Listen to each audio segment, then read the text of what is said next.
final stage extended all the way across. It was not possible to see the backstage. Well, the original stage is over. Buonasera, everybody. I have done something very special for my Rome group. I happened to find, as a tip from my friend Alyssa Bernard at RomeWise, that they are doing evening visits to the Colosseum. We got the very first night of the year here in March, and it is an evening ticket. It costs 25 euros, and you get to visit the Colosseum without anybody around. It's nighttime, it's floodlit, and not only that, we're going to get to go to the underground. Currently, I'm standing on the arena floor, the floor of the Colosseum, with our tour group. It's included in your ticket to have a local guide take you along. Of course, I've heard this tour many times, but my group hasn't. So this is a special treat for my Rome tour. I know the Colosseum was not promised, but if I can bring people to see the Colosseum in a way that's beautiful and impressive and without crowds, I'm going to do it. So this is what my tours are all about.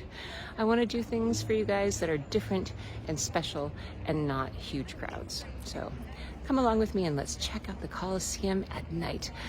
It's the Colosseo Sotto La Luna, under the moon.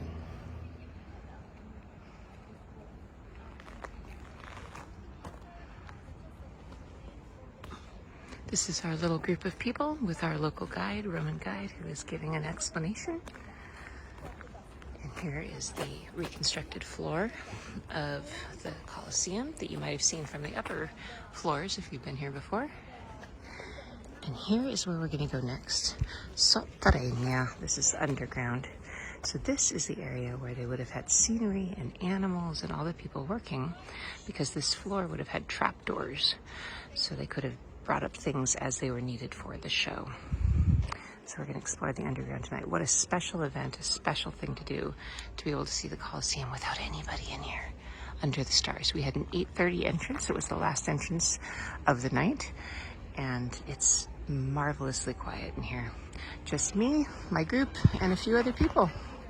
What a special event for my Rome staycation guests.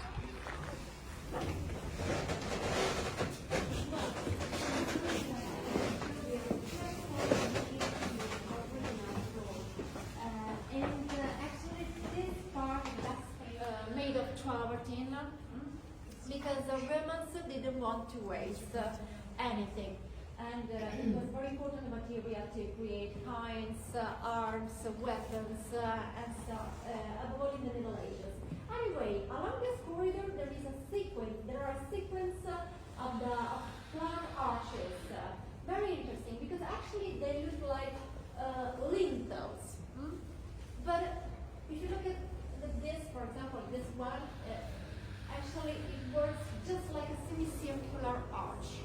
You know, arch was invented by Etruscans, but Romans perfected it. So we are continuing underneath the Colosseum in the area where they would have had all of the workers who would have put on the show. This is where the Colosseum, or the gladiators, would have entered into the Colosseum. They would have come from the gladiator school, which is basically right through this door right here. You'd have probably hit a tunnel that would have taken you to the gladiator school, which you can actually see. It's excavated, and you can walk along Via Labicana and you'll see an excavation area, and that was the gladiator school. So let's walk along in the underground of the Colosseum. Giant travertine blocks. And you can see this is the modern structure of the arena floor up above. So arches, which are very similar to what you find in the rest of the Colosseum. These are incredible blocks. Now these holes, as you probably know, are blast holes from where they were trying to get the metal, the iron out from in between the blocks, because they were pins that held the blocks together. So later people would chisel away and put in some blasting powder and pull out the metal that was left behind.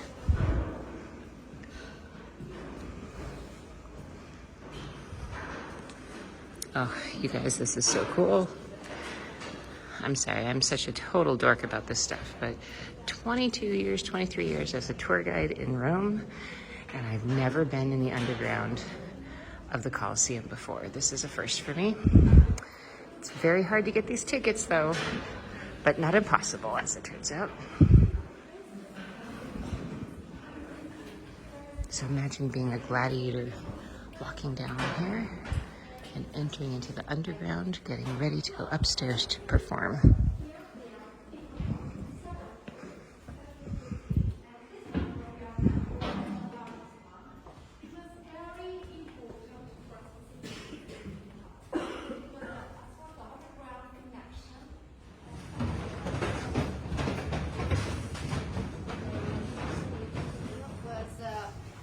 Was linked to a trapdoor. So 28 elevators and 28 trapdoors. So we know that the Colosseum is the only monument provided of this complex mechanism for the entertainments. And if you look at this, you can see that the elevators. So here we are continuing on the underground tour of the Colosseum at night. Sotto la Luna. So this is where the slaves would have worked with the scenery and the gladiators and the animals to make the show that would have appeared. And you have to imagine that people who came here back in those days really had never seen anything like this. And it was very much a psychological presentation, because if you can produce scenery and animals that people have never seen before, they're definitely going to think that they shouldn't argue with you. So this is a political tool useful to the emperors to make sure that nobody disagreed with the Roman emperor. Pane a circum, I think they said. It's bread and circus. Keep people entertained, keep them busy, give them something amazing to look at. And they will definitely not have a problem with you as ruler. But can you imagine working under here with the stage above you, so it would be completely dark down here, having to shuttle all of the scenery and animals and gladiators around onto the elevators that would bring them up to the top of the stage. And the noise down here, the noise upstairs, it would have just been deafening.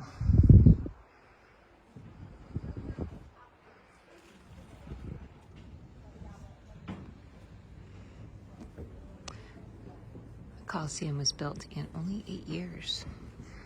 And it was built on a site where Nero had had a big lake, and Nero had died. He had been a great embarrassment, so they built this as sort of a symbol of the resurrection of Rome. But it was actually built with the money acquired from the destruction of Jerusalem.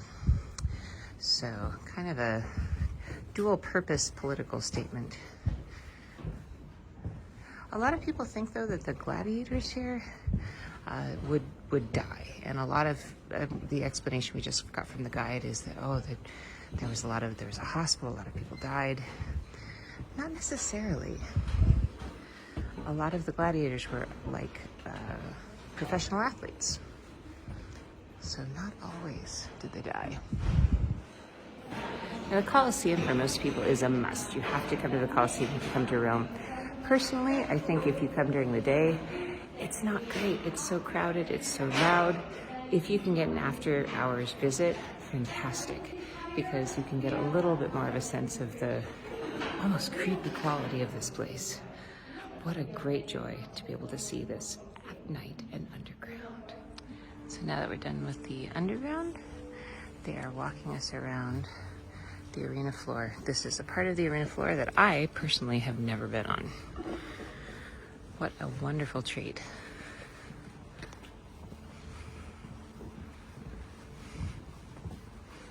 So there's the underground.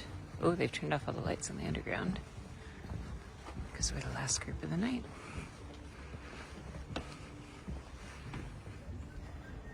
And does the stations look across over here?